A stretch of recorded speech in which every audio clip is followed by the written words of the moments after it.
for picks, and with the Orianna gone as well, it feels like a lot of those kind of picks that we started to see in the tournament with the Rise, the Talia now gone as well, are starting to be pinched massively in that mid lane role.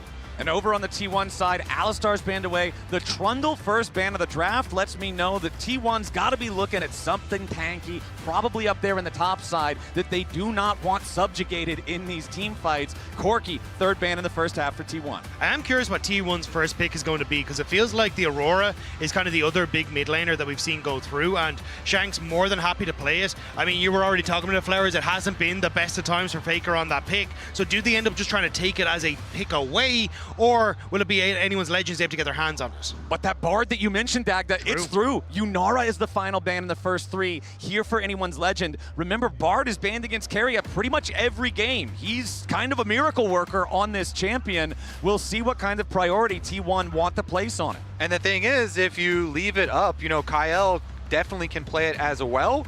Definitely likes to play it, so it's also a weapon for AL.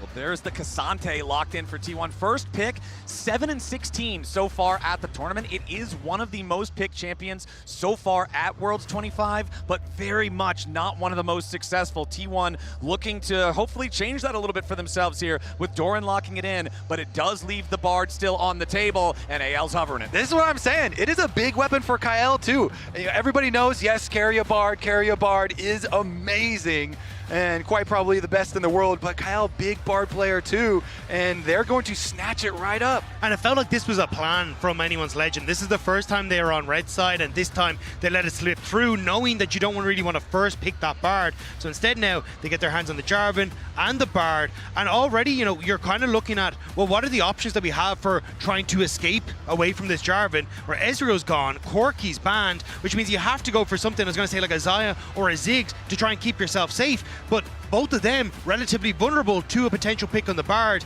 ahead of time before that Jarvan goes in.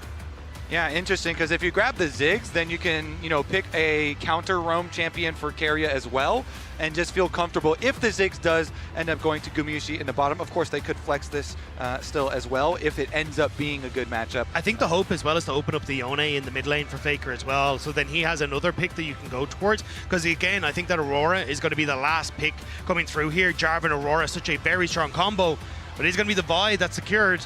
I'll have to see if that Aurora is going to be last. And I always love that combo, you know, Vi ultimate into Ziggs bomb. The problem is Bard can kind of counter that play if the Bard is in a good position and is, you know, close enough. So looks like we are going to get that lock-in as well that you're looking for. Yep, there it is. Dagda called it. The Aurora locked in. Assumed for Shanks here in the mid lane. And we'll see now what we want to ban. It's supports, it's mid laners that you're looking at on the anyone's Legend side, and they'll ban away Leona first.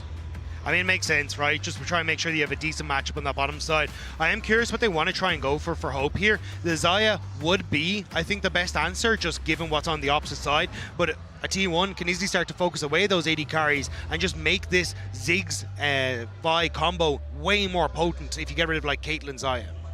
Yeah, I'm also thinking like Jhin or something like that, maybe for AL, for Hope. You know, that's a champion that can follow up on a lot of these plays with Aurora, Jarvan, and Bard having a lot of kind of chaos threat here, multiple flank angles.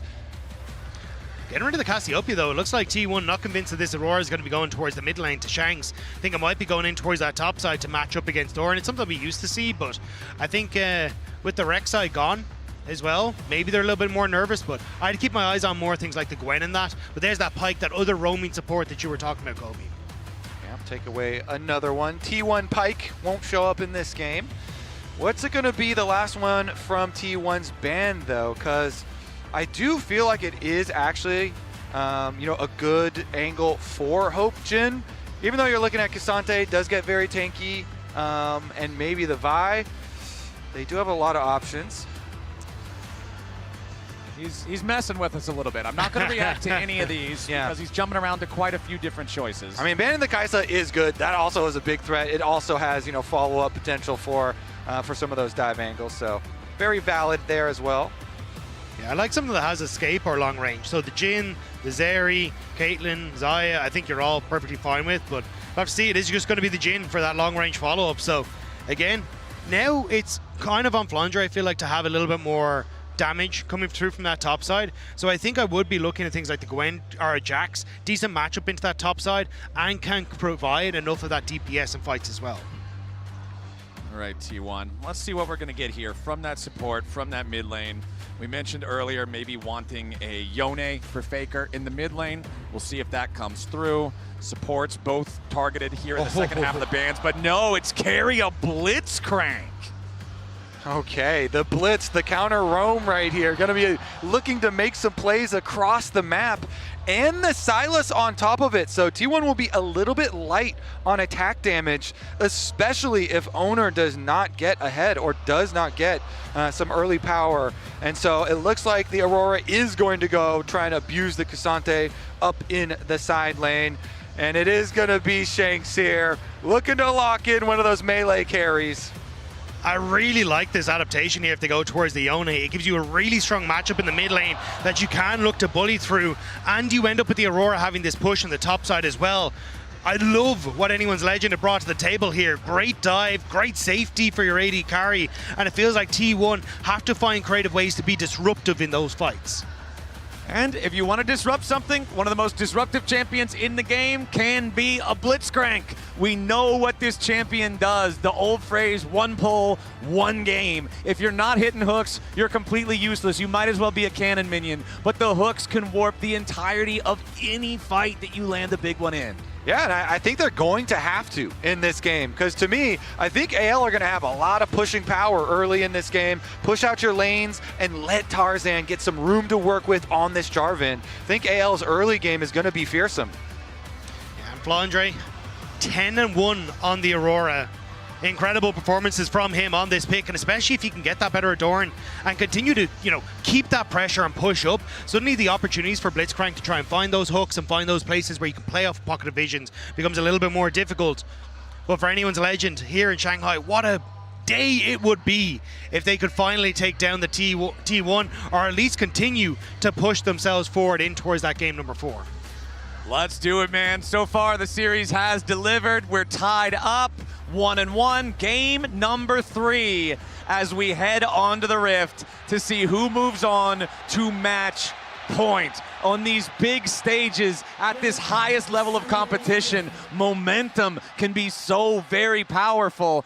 As we head out onto the river now, I always want to look out for level 1 shenanigans when Blitzcrank is in the game.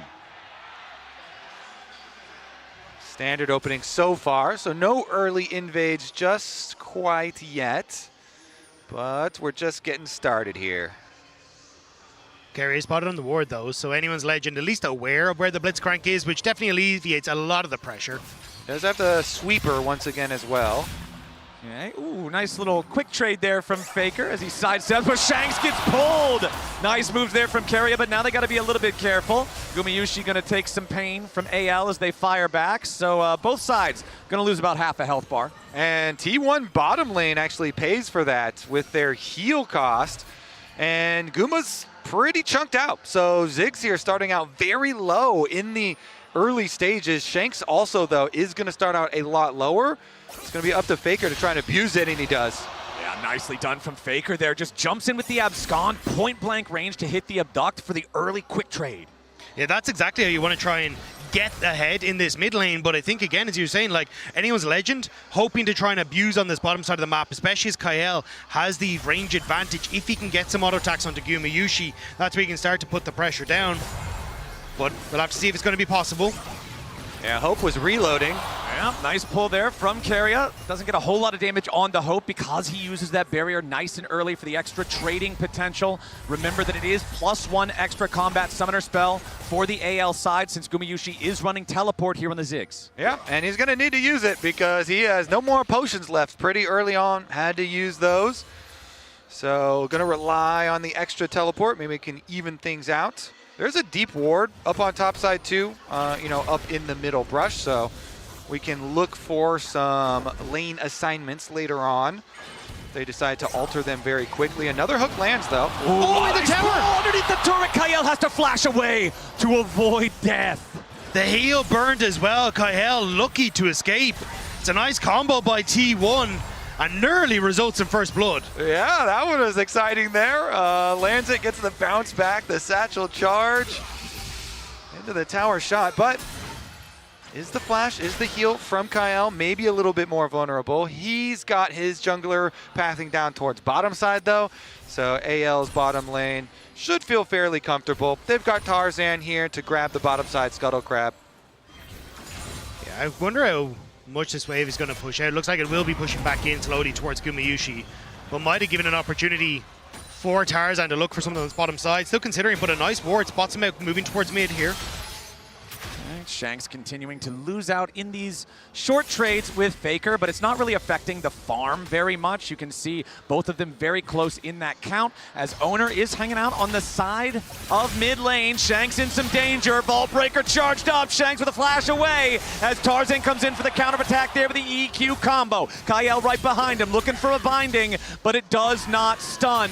Shanks losing the flash here from the gank. No summoner spell spent by T1. A nice gank timing here from Oner. He goes for the gank before the Scuttle Crab. Flash pull from Keria, but not quite close enough to get the lollipop on the hook. Yeah, Shanks just able to step away from that one, and now that flash being burnt on Keria actually helps out AL in keeping this Blitzcrank under wraps. It means that he has to be a little bit more honest when it comes towards the laning phase. Shanks though, I was going to say with Kael, should be able to have that help to pick up a lot of this wave underneath the tower before he looks for his first reset. And we did get that swap that we're looking for towards the early stages here, where Guma uses teleport, goes up to the top side. They want to get this Aurora away from K'Sante. That lane is a little bit painful, and they swap him over to the other side. Guma should be fine to push out, as you recommend Jarvan just keeps on re-clearing here. You don't want to be too inefficient. So get those camps respawning once again. Tarzan just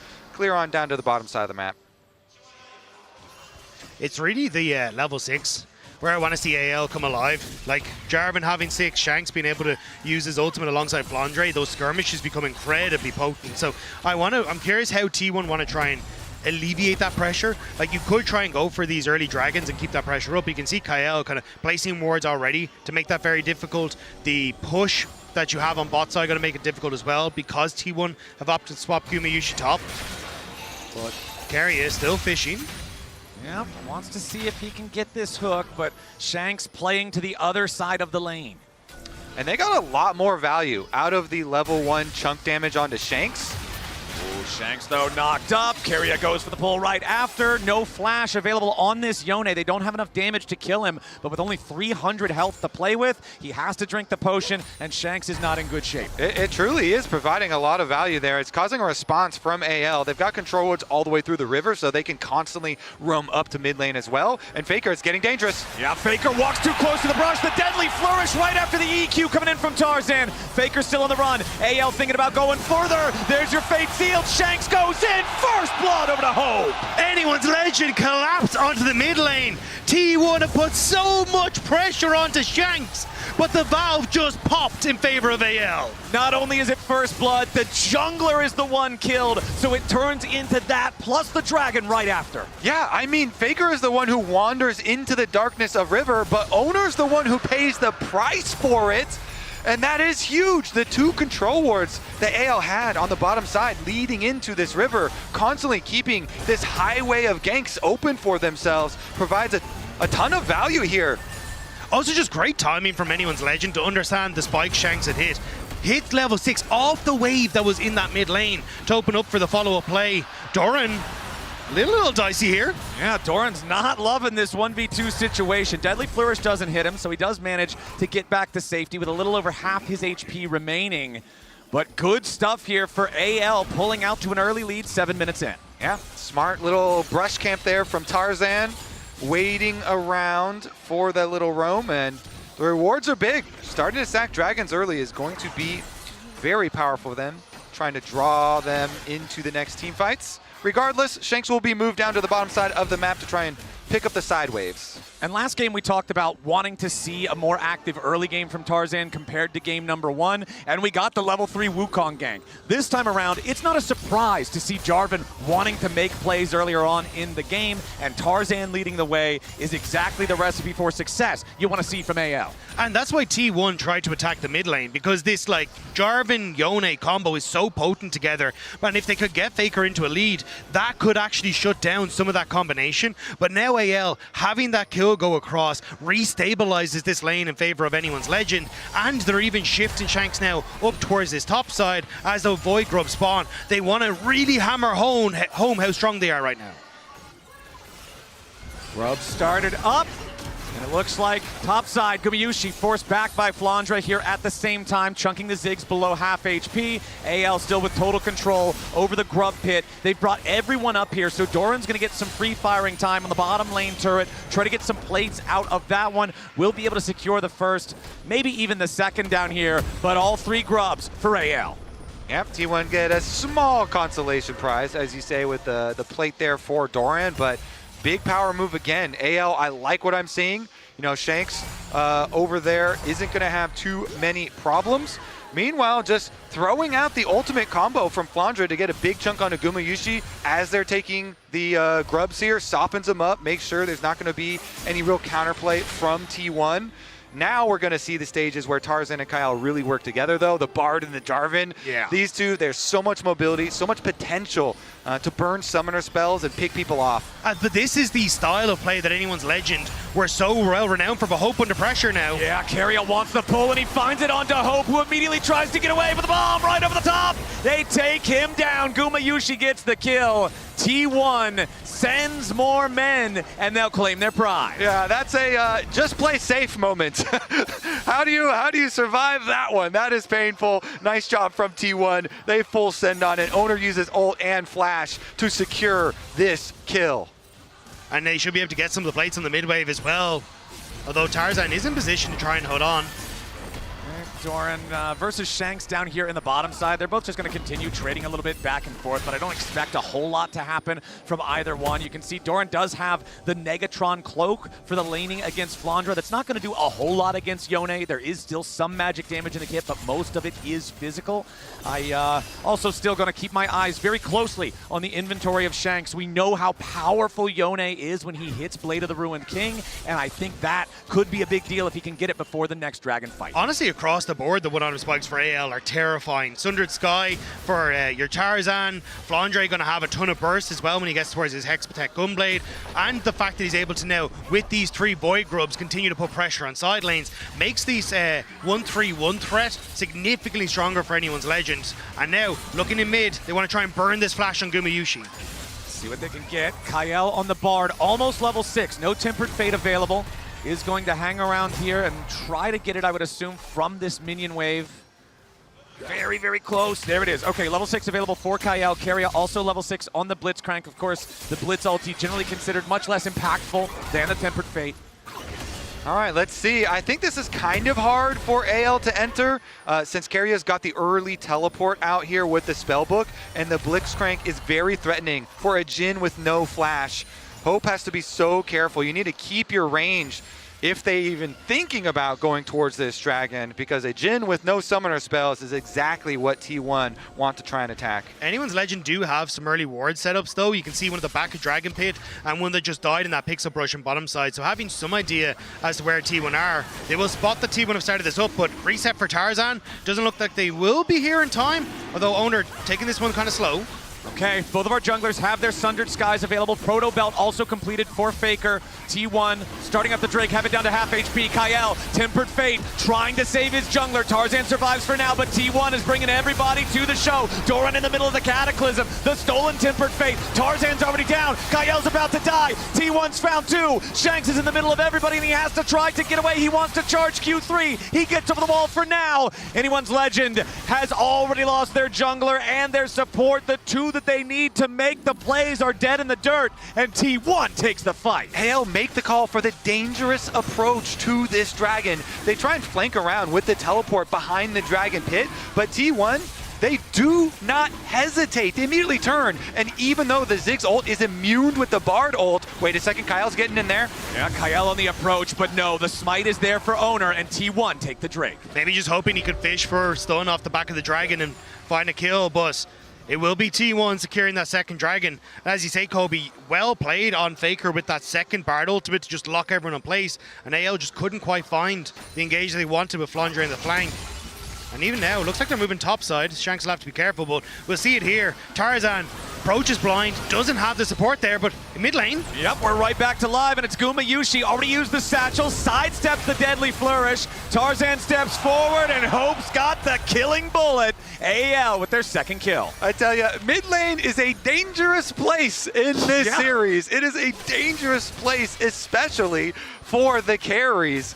The walk down here, even with the fancy feet from Guma. AL, they find the kill to bring this gold lead ever so slightly back in their favor. And once again, we have such a close game state here with Dragon split as well.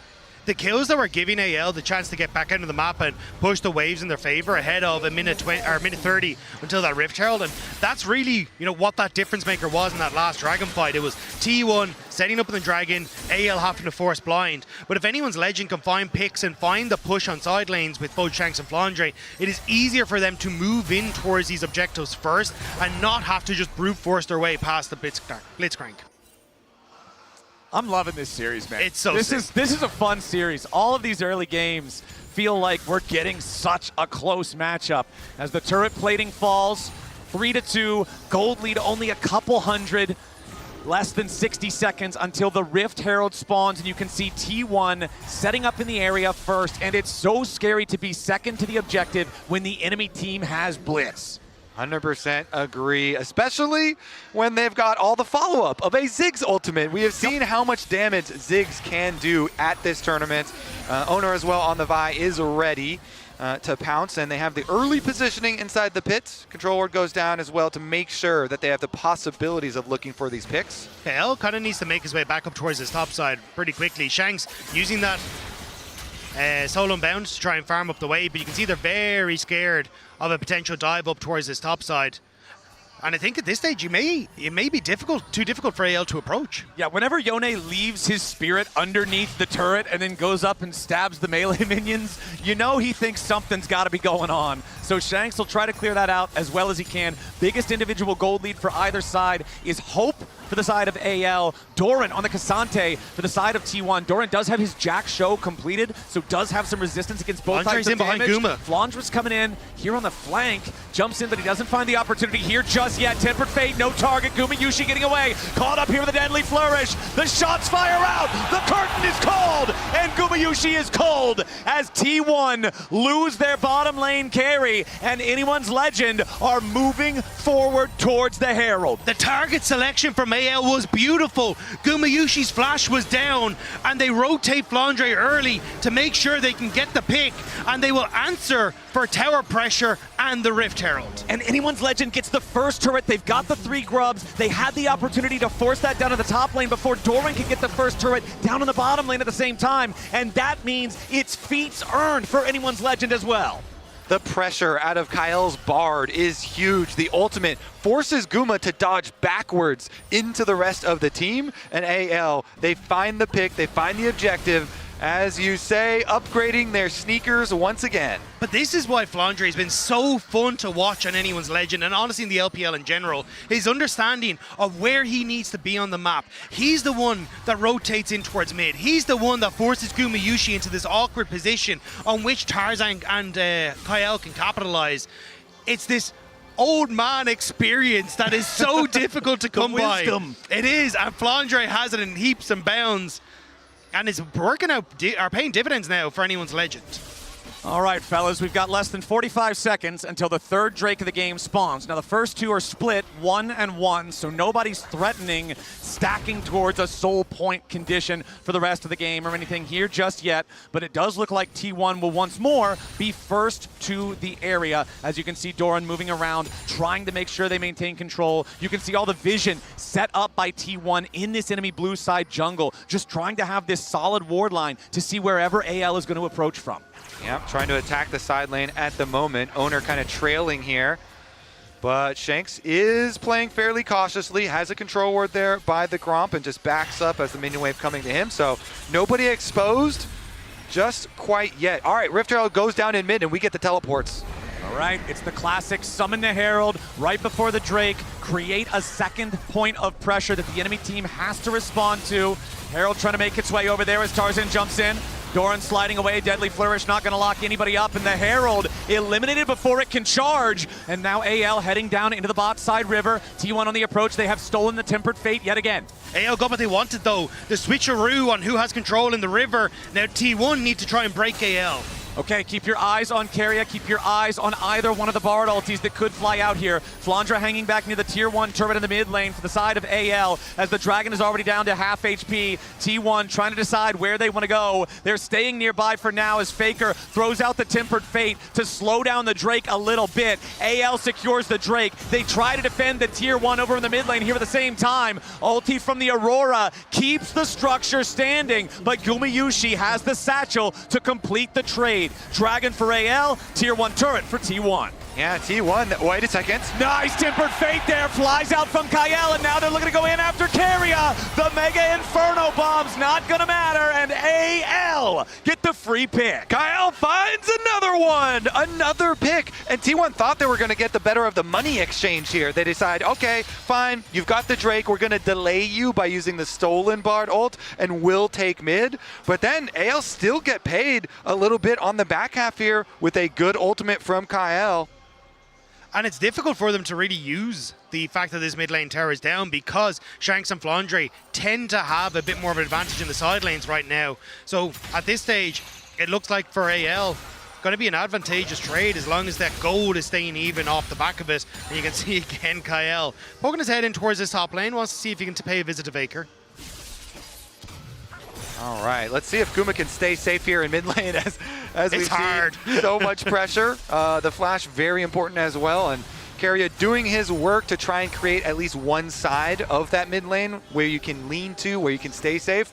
But the wards are hard to keep up. As soon as you put them down, either Tarzan or Kael move in, and it feels like they're clearing out a lot of this vision, opening up avenues for AL to try and create these picks. And we're getting closer to those second item power spikes. The first man there is Hope on the Jhin. It's one advantage that Jhin has over a lot of other AD carries. His itemization is cheaper early on, and it makes it so he hits these spots faster. So Hope with a rapid fire plus the Yumu's Ghostblade, he could go for the upgraded tier 3 boots now if he wants to as well, but we'll see how they want to navigate that. Otacon has made its way onto the Rift, and it's bottom side this game. AL would like a little bit of time though before that Otacon is started up because you've almost got the Immortal Shield Bow completed towards Shanks. Flandre is very close to his second item as well. So I think if they can wait for that spike, it should be significantly stronger for them.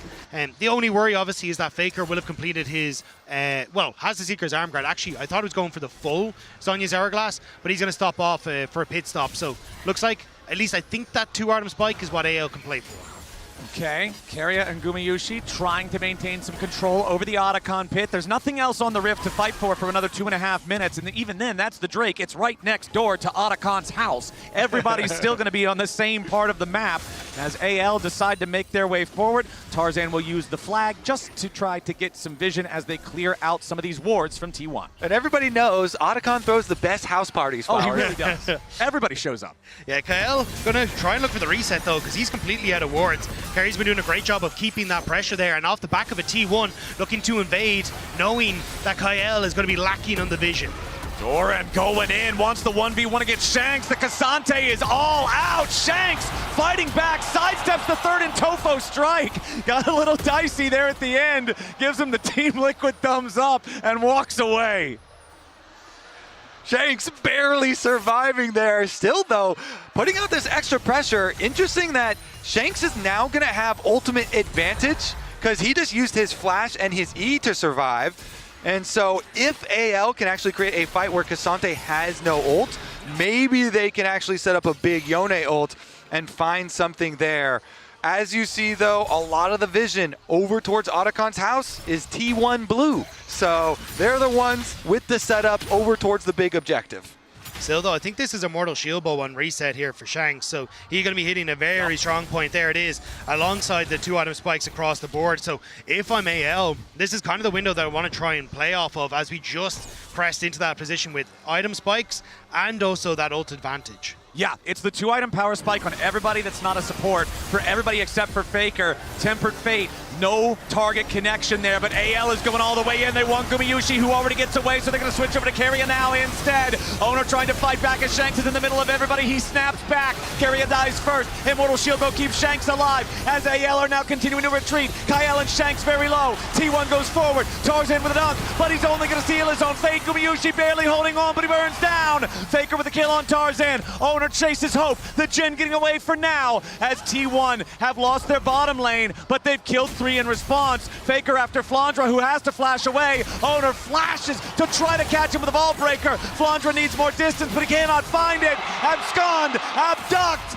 Goodbye to the Aurora, and it's a 4-for-2 trade favoring T1. Great flash from Oner to secure this last kill to chase down the Aurora and ensure that T1 will claim the objectives in the aftermath. Here's a look at how it started. Kael uses that ultimate but doesn't actually catch Keria, who's able to sidestep. And as everyone in AL comes in, watch the hook. Keria denies Flandre that instant to burst out Gumayusi, and Shanks tries to follow but ends up getting caught out, can't snap back to the soul, and T1 keep the carry safe and find a way then afterwards to follow through as anyone's legend overextend to make the pick happen. Yeah, Guma was barely able to waddle away from that Yone ult, and that was key. Keria is looking as they take Dragon. I think Oner's staying on the red though, so they're probably just going to sacrifice this. This will be soul point, not the actual soul itself. Exactly, and that missed Yone ult that you're talking about, that's why they forced the fight, because Yone, like you said, still had it and K'Sante didn't, but if you whiff the thing, you might as well already have it on cooldown. Anyone's legend, they pick their fight and T1's ready. Now it's a T1 2,000 gold lead. It also shows though for anyone's legend, like they have a very strong wombo combo, but the pieces kind of need to be put into place correctly for it to work. Like you want that slow from the Aurora,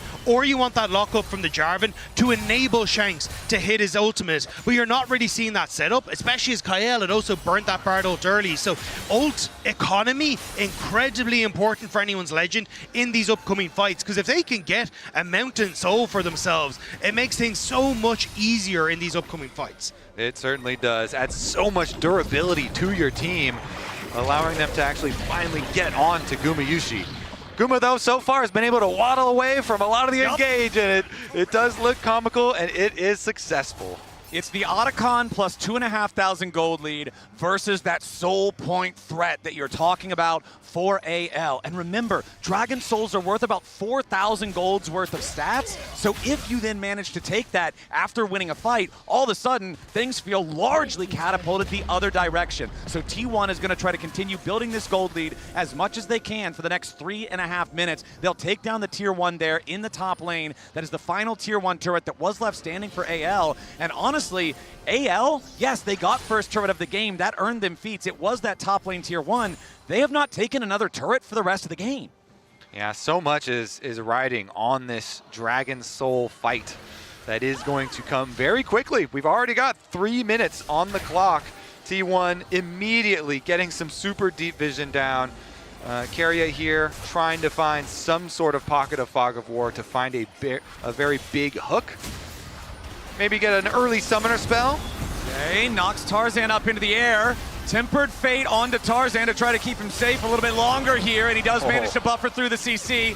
Now Flandre putting some pain onto the T1 lines, but no! It's Oner going in, they lock up Flandre, they beat him down! Oner's on a killing spree, and that's -1 for AL. T1 find the pick, and then they immediately evacuate. That Vi Ziggs combo is just deadly, man. Oner sees his target, locks him up, Guma throws the ultimate, and T1 once again with the pressure. And as Flandre just trying to help out Tarzan that ends up getting him caught, didn't need to invest the ultimate, could have just escaped because Kael had bought enough time for the Damascene Standard to be used to escape. But now T1 another tower, more pressure to push AL back as Faker just looking to clear out this wave and reset as well. After shooting that stolen Jhin ulti back at Hope, Tarzan goes in after the T1 mid laner, but again, just not a ton of threat. Faker, very solid here on the Sylas, does have the Proto Belt and Riftmaker both fully completed alongside that arm guard that Dagda, you mentioned it getting completed 10 minutes ago. He's still not had to break it. He's had no need to. There has been little pressure towards him. I wasn't sure if you were just going to commit the Cataclysm there with the flash to Sylas, where we get to see this play again. I feel like this is how you got to play Blitzcrank. You got to go just create plays out of very little. You know, Tarzan is on his wolves, and Keria gets in there. Yeah, he gets away. But, as you say, since Flandre's over here watching and trying to help / peel, he gets caught. Oner says, you're not getting away from me. And they immediately turn it into way more than it really should have been.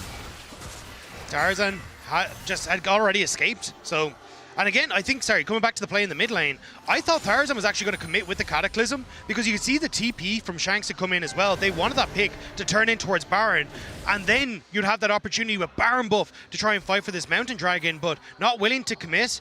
And it means that now T1 back on the map, less than a minute until the next objective, and anyone's Legend are just hoping that they can push out these waves enough to contest. And I want to go back to something you talked about in game 1, Kobe, where the gold leads amount to something so huge when they get you certain specific items. How about a fully completed Hourglass on Faker? How about Guardian Angel on Oner? These one-shot items that can do so much in a single fight. You're seeing no such thing over there on the side of AL, and it means that getting this Dragon Soul is starting to feel pretty far away.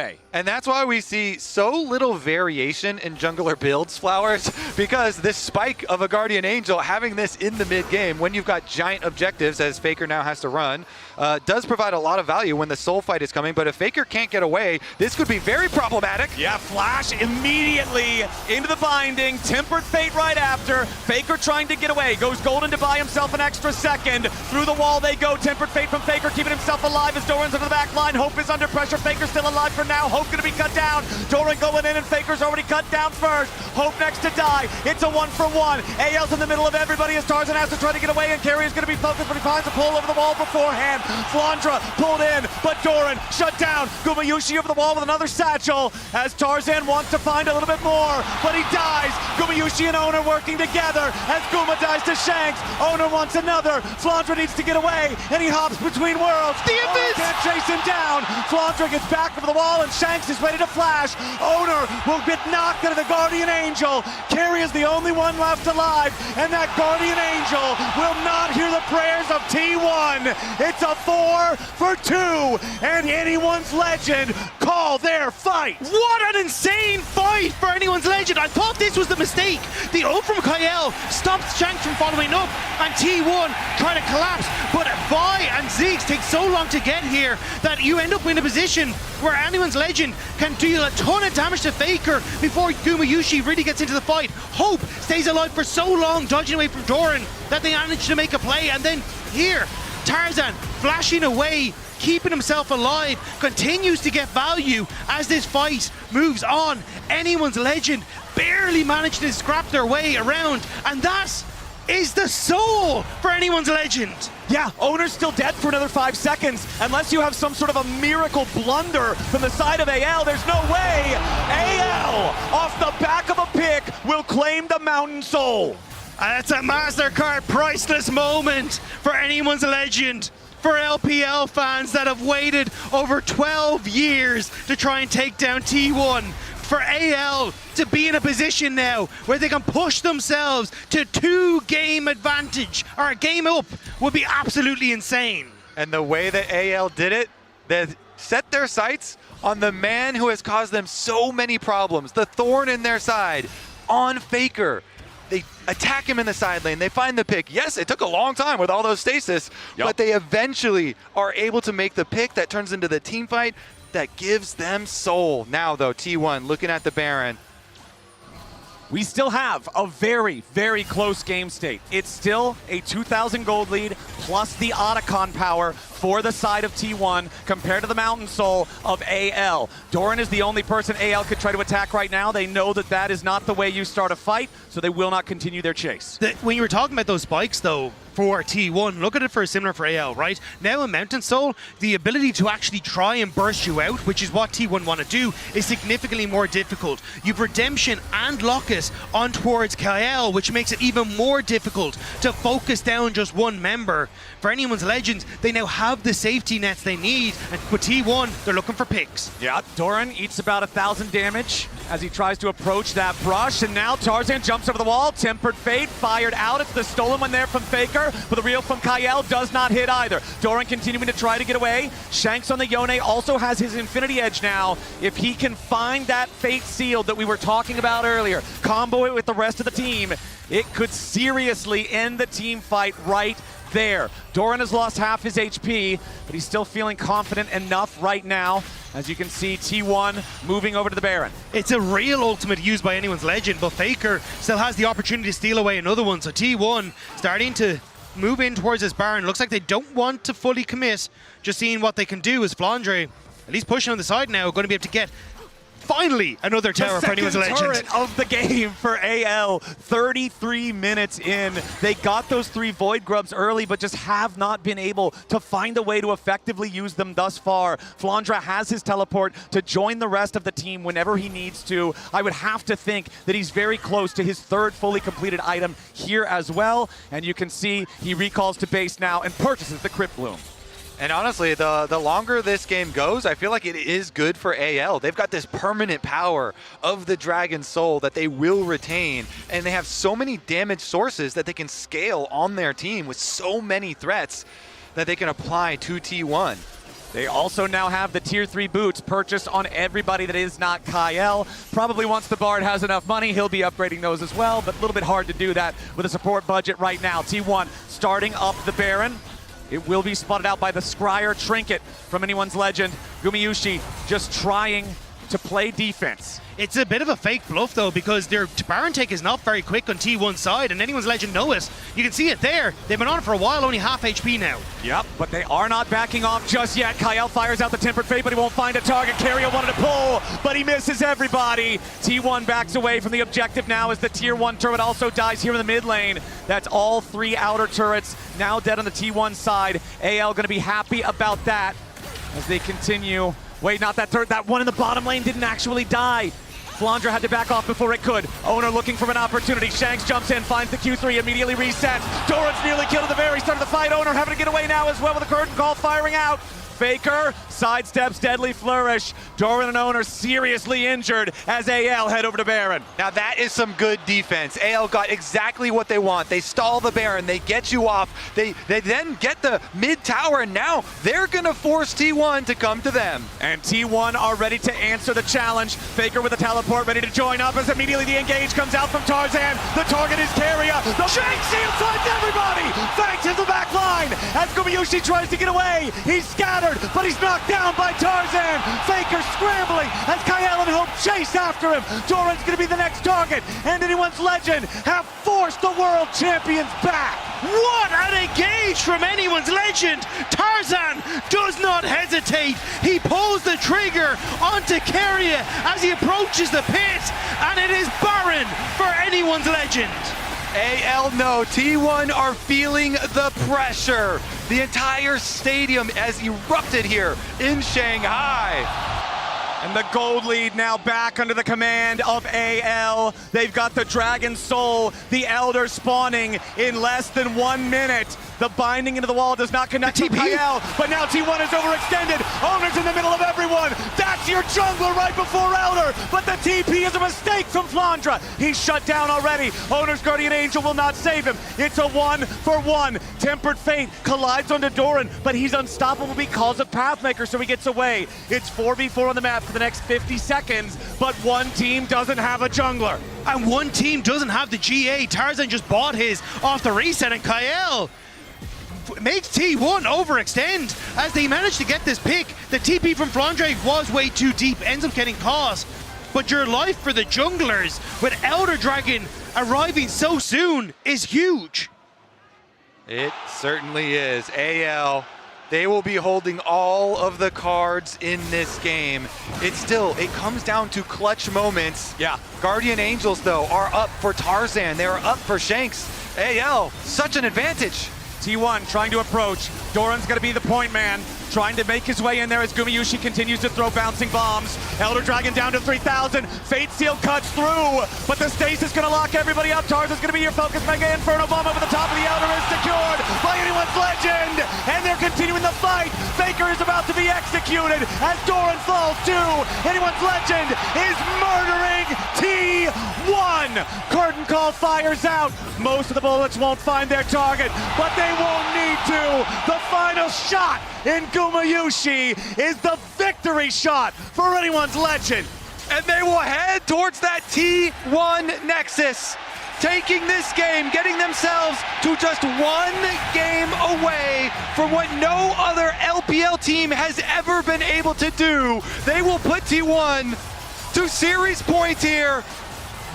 All right, the inhibitor falls. It's Oner and Keria versus AL. They have to try to distract. Oner jumps into the middle of everyone, but the Elder Dragon will roar with the might of China as anyone's legend forces T1 to match point and takes game 3.